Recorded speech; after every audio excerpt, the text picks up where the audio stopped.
Il y a 10 ans, on ne parlait quasiment pas de l'intelligence artificielle, sauf parmi les experts. Aujourd'hui, on en parle tout le temps. L'intelligence artificielle est le buzzword du moment. Elle transforme beaucoup de choses, l'environnement, le transport, la santé, le travail et bien sûr la vie des Français. Cédric Villani déclarait dans une émission de France Culture très récemment: avec l'intelligence artificielle, il y a un continent de choses à comprendre. Et il disait aussi, l'intelligence artificielle, c'est pas intelligent. Alors pour en parler aujourd'hui, nous avons réuni des personnalités sur ce plateau. Nous avons le plaisir de recevoir Anne-Sophie Godon, directrice innovation Malakoff Médéric. Bonjour. Guylain de Pierrefeu, partenaire intelligence artificielle de Wavestone. Bonjour. Bonjour Guylain. Jean-Philippe Desbiol, qui est à ma droite, qui est vice-président cognitive solutions IBM Watson Group. Bonjour. Bonjour. Et enfin Gwenaël Hervé, qui est directeur général d'Xcox France. Bonjour à tous. Bonjour.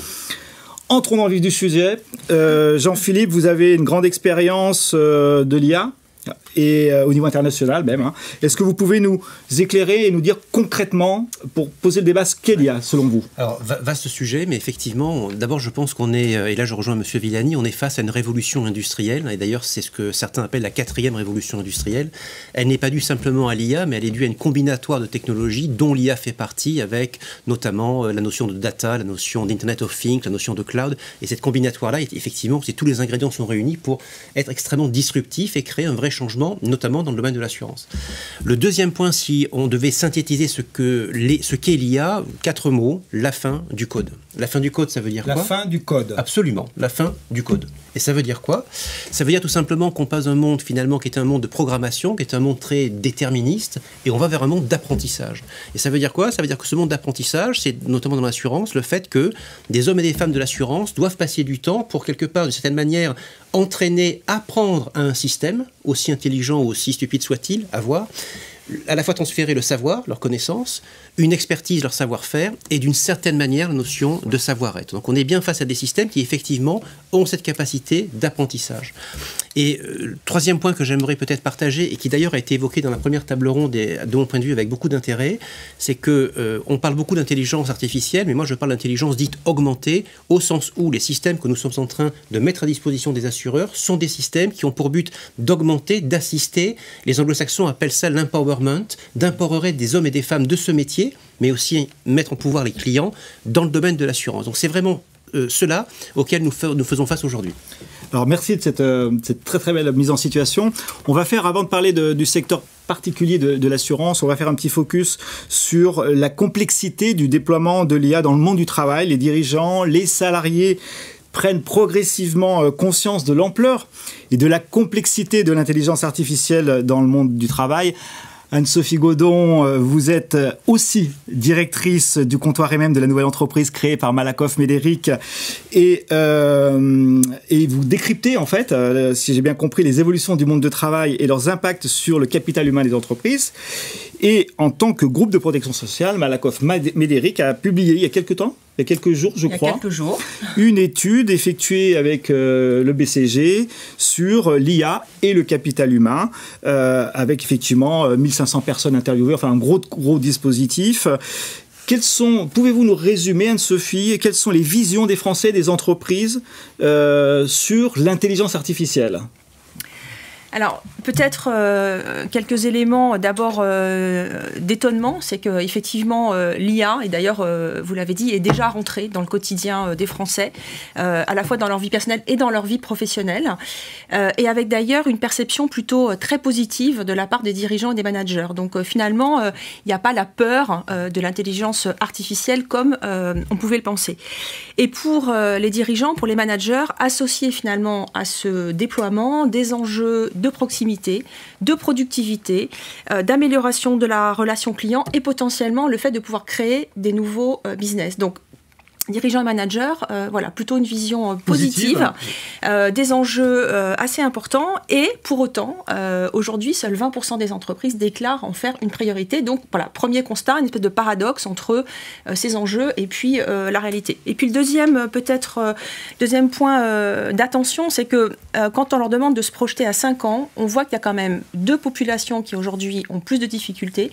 D'une part, les TPE-PME qui déclarent avoir finalement plus de difficulté à la fois accéder à cette intelligence artificielle et puis peut-être aussi à en comprendre les enjeux stratégiques. Et puis les salariés qui sont, quant à eux, bien moins en capacité de se prononcer quant à l'impact de l'IA dans les années à venir.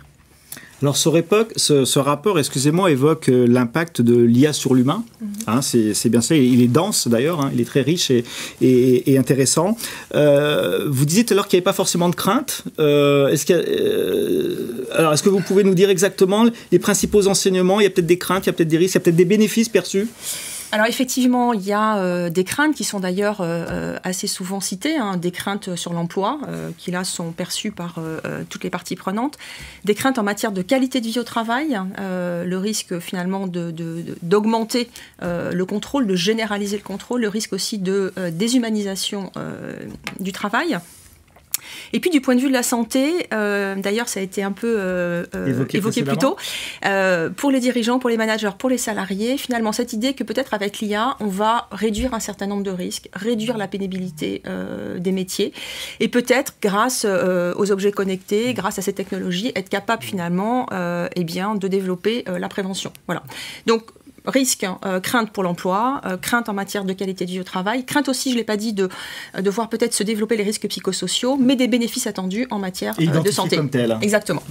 Des réactions à ce que nous dit Anne-Sophie ? Jean-Philippe ? Je me permettrai de rebondir sur une idée d'Anne-Sophie qui, moi, me touche énormément.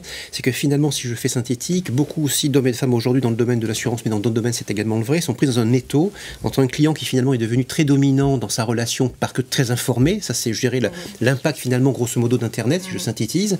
Et également une force interne des groupes qui vise à plus de productivité, avec des offres de services de plus en plus complexes. Et finalement, il y a une sorte d'étau qui s'exerce sur des milliers d'hommes et de femmes, notamment chez les assureurs. Et paradoxalement, je trouve que les systèmes d'intelligence artificielle sont un moyen, c'est pas le seul, mais un moyen de desserrer cet étau. Pourquoi ? Parce que justement, nous allons augmenter cette capacité pour rendre plus de services aux clients, être peut-être mieux informés et rétablir finalement une sorte de symétrie entre des clients qui, eux, sont effectivement très informés, dominants dans leur relation, mais également des collaborateurs et des collaboratrices qui, demain, le seront également. D'autres réactions à ce que vient de dire Anne-Sophie ? Peut-être Guylain ? en complément, effectivement, je souscris complètement à cette idée que l'IA, c'est pas juste synonyme de destruction d'emplois. On l'entend encore trop, il y a trop de rapports là-dessus. C'est pas que ça, et aujourd'hui on voit de plus en plus d'exemples, j'allais dire, de pure players de l'IA, dont certains GAFA, dont Uber, dont on entend beaucoup parler, dont Facebook, qui sont un peu remis en question, notamment sur les données personnelles, etc., mais aussi sur des business cases un peu complexes. Tesla qui essaie de construire des voitures sans avoir la capacité à les produire, j'allais dire, et donc on voit que les pure players de l'IA sont pas forcément complètement au niveau sur tout, et on voit que d'autres acteurs historiques sont en train de réinventer des modèles en combinaison IA et leurs assets historiques. C'est ce qu'est en train de faire la Poste, en une certaine mesure, avec ces facteurs qui ont la proximité, qui sont sur le terrain, mais rajouter de l'IA à ça pour les aider à trouver les bons gestes, les bonnes actions. C'est ce que fait aussi Target aux États-Unis dans le retail. Donc je pense vraiment qu'il y a des approches mixtes qui sont intéressantes et qu'il ne faut pas penser que comment je gagne des équivalents temps plein. C'est pas le but de l'IA, enfin en tout cas pas le mien, et c'est pas la seule façon de voir les choses. Il y a une phrase dont on entend un petit peu beaucoup maintenant, je peux m'excuser, c'est les disruptés redeviennent les disrupteurs. Donc je souscris à 100% ce que vous dites, c'est très amusant, il y a un retour de bâton, si je peux dire. Je reviens sur ce que disait Anne-Sophie sur les entreprises de taille moyenne, sur et l'utilisation ou la peur, les craintes ou la non-utilisation de l'IA. Gwenaël, vous dirigez une compagnie d'assurance de taille moyenne, on peut dire ça ? On peut vraiment dire ça, effectivement. Je me sens vraiment très concerné par ce que disait Anne-Sophie tout à l'heure. D'accord. Alors, quelle est votre vision justement par rapport à ça, vu du point de vue d'Hiscox France ? D'abord, j'ai repositionné, je vous remercie de m'inviter, puisque j'ai l'impression d'être au milieu d'experts, et justement, en dirigeant une compagnie qui fait à peu près 100 personnes. Hiscox, c'est 100 personnes en France. C'est une compagnie qui travaille surtout par de la relation intermédiaire, donc c'est de la relation, encore une fois, on n'est pas dans le mass market. 90% de notre portefeuille est intermédiaire, c'est-à-dire en relation avec des courtiers ou avec des partenaires. Donc je crois que beaucoup nous regardent ou nous écoutent parmi les courtiers. Aujourd'hui, la taille humaine, c'est ça. C'est-à-dire qu'on est proche de nos courtiers qui font tous moins de 100 personnes, sauf les très grands. Et on ne se compare pas, effectivement, aux mastodontes dont on a entendu parler tout à l'heure, des compagnies d'assurance. Donc alors l'IA justement, lorsque la première réaction, c'est quand nos courtiers nous disent quoi ? On veut une relation dédiée. C'est la première chose. Donc on veut mettre on veut un interlocuteur dédié. Quand on appelle, on veut un interlocuteur dédié. On ne veut pas passer par des boutons ou des... Voilà. Et ça, c'est ce qu'on met en place, c'est la qualité de service plus. Donc je dirais que pour nous, on va se situer plutôt en observateur attentif de ce qui se passe dans le domaine de l'IA, mais on ne va pas casser cette relation. Ce qu'on va vouloir mettre peut-être en place, c'est là où il y a déjà de l'invisible pour le client, ou pour le courtier. Et là, on va pouvoir effectivement améliorer les choses. Mais là, on est dans la relation personnelle, ça va être plus compliqué. On parle beaucoup de chatbot, par exemple. Oui.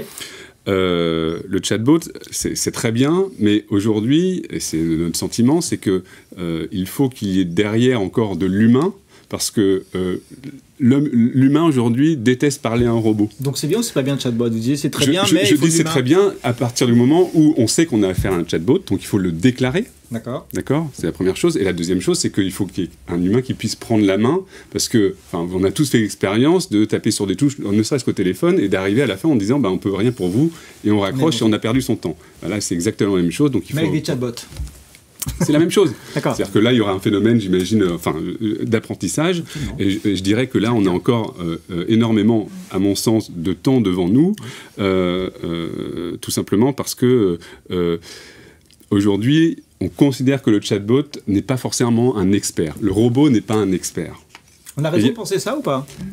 À l'heure d'aujourd'hui, je pense qu'on a raison de penser ça.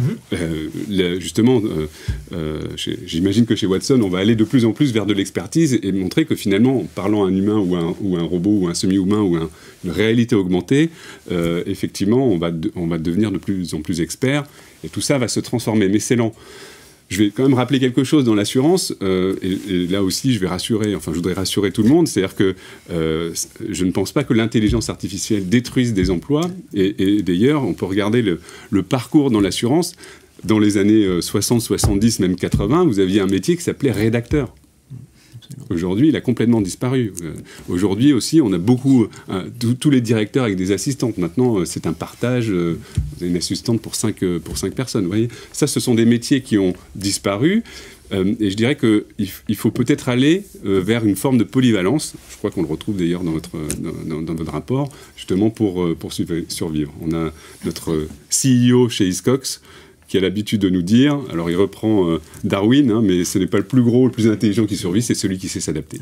D'accord. Et donc il faut s'adapter à l'intelligence artificielle, même si elle n'est pas intelligente, comme le dit le député mathématicien. Arrêtez, ça devient vexant. Je ne fais que répéter des propos de gens avertis. Si je peux ajouter quelque chose sur la taille humaine, ça veut dire quoi aussi? Ça veut dire qu'on doit choisir parmi des investissements. C'est-à-dire nos investissements sont à la taille de 100 personnes. Absolument. D'accord? Et là, peut-être que je me tournerai effectivement vers vous en disant, mais comment ai-je accès à cette technologie? Parce qu'aujourd'hui, je ne peux pas me permettre d'investir dans un outil qui va être surpuissant pour répondre peut-être à deux questions. Alors, on va aborder désormais les cas concrets d'usage du secteur de l'assurance.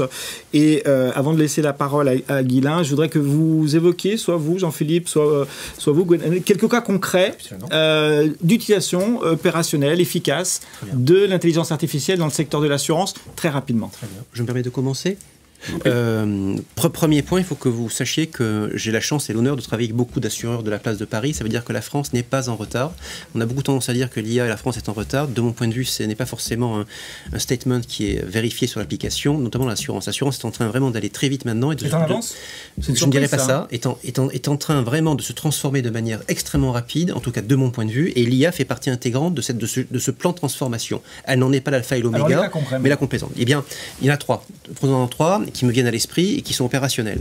Premier point, gestion des sinistres. En fait, on utilise notamment l'IA chez un grand assureur, avec notamment la reconnaissance visuelle. Donc globalement, quelque part, le client et donc le sinistré prend une photo de son sinistre, quel qu'il soit, et via l'IA qui a une notion de reconnaissance visuelle, va non seulement bien sûr reconnaître la photo, voir de quel type de dommage il s'agit, il va en évaluer la gravité, le degré aussi de criticité par rapport au sinistré, et de ce fait, on va fluidifier et améliorer le processus de service vis-à-vis du client, le processus de remboursement et de prise en charge vis-à-vis du client, et donc quelque part optimiser l'ensemble du processus. Donc ça, c'est un premier point, cas d'application concret, opérationnel aujourd'hui en Europe, chez un assureur.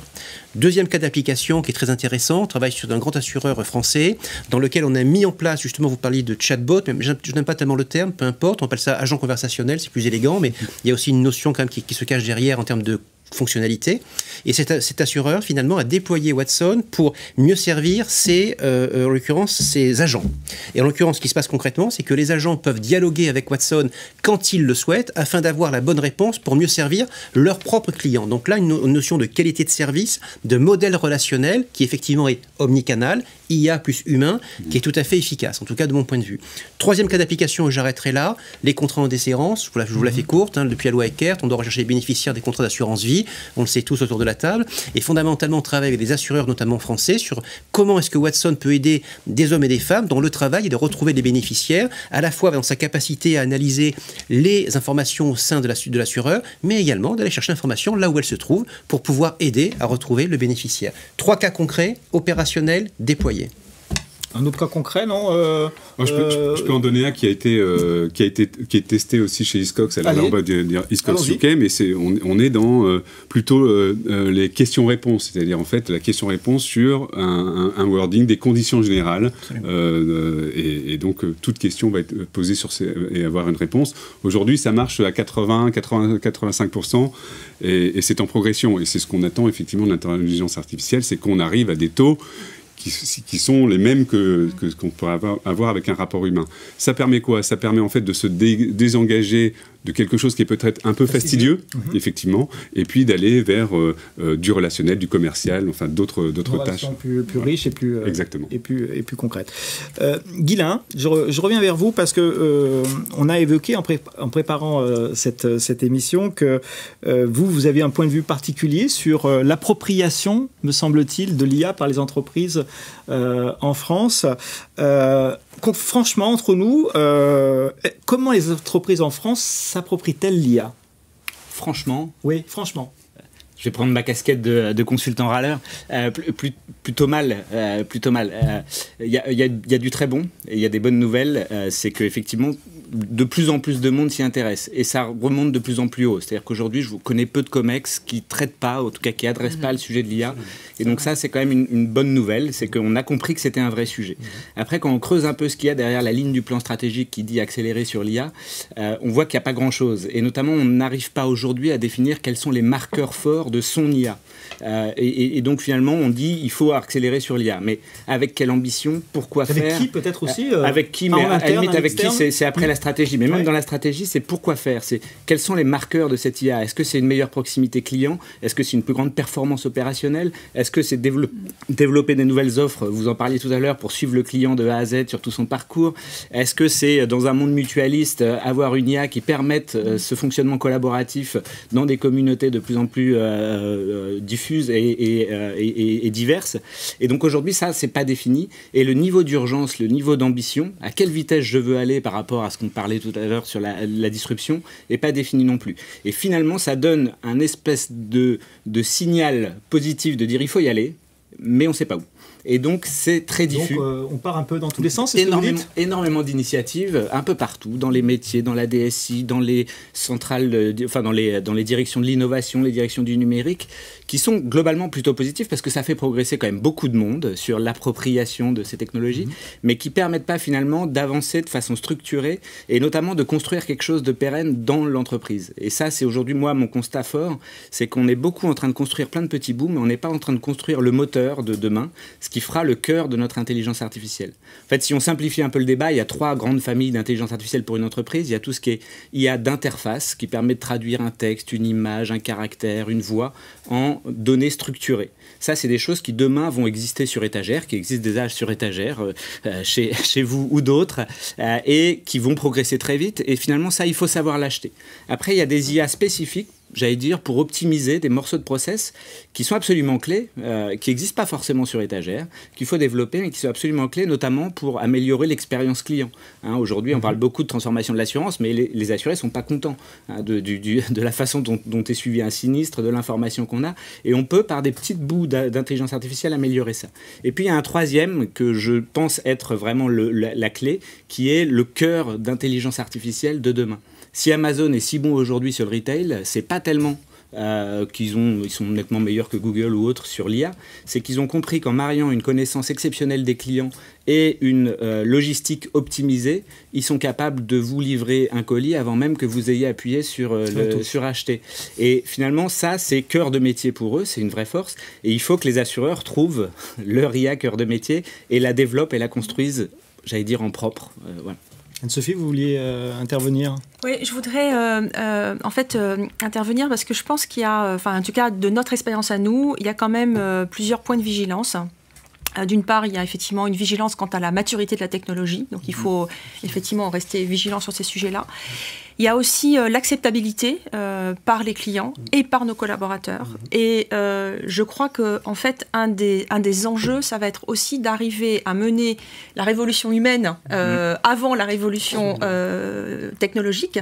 Parce que finalement, si on prend ça sous l'angle de la technologie, j'ai peur que finalement, on se trompe. Voilà. Donc il faut effectivement marcher, ou en tout cas intégrer ces deux dimensions dans la réflexion. Ce qui complique un petit peu effectivement. Et ce qui effectivement rend les choses un peu plus compliquées. Voilà. Alors pour terminer, je vais vous poser une petite question, puisqu'on a un petit peu dépassé l'horaire. La promesse était 52 minutes, on en est à 56. Une petite, que les choses soient claires, ce n'est pas notre faute. On n'assume pas les erreurs des autres. Enfin bon. Une des questions que l'on peut se poser, il y a un point de fragilité du secteur de l'assurance qui n'échappe à personne, c'est la relation assureur-assuré, tant dans la dimension en amont que du sinistre. Alors, est-ce que cette fameuse intelligence artificielle, pas suffisamment intelligente, mais très intelligente néanmoins, va vraiment concrètement changer ou transformer le rapport assureur-assuré? Qui se lance? Je peux me lancer, mais je prends le problème dans l'autre sens. C'est-à-dire que pour moi, c'est si on décide de changer profondément le rapport assureur-assuré et comment on décide de le changer, donc c'est bien une orientation stratégique de l'assurance, alors on va devoir et pouvoir utiliser l'IA pour le faire. Mais c'est pas l'IA qui, comme par magie, va résoudre tous les problèmes. Et souvent, ça a été vendu un peu comme ça, notamment certains chatbots au début, et c'est pas suffisant. Voilà.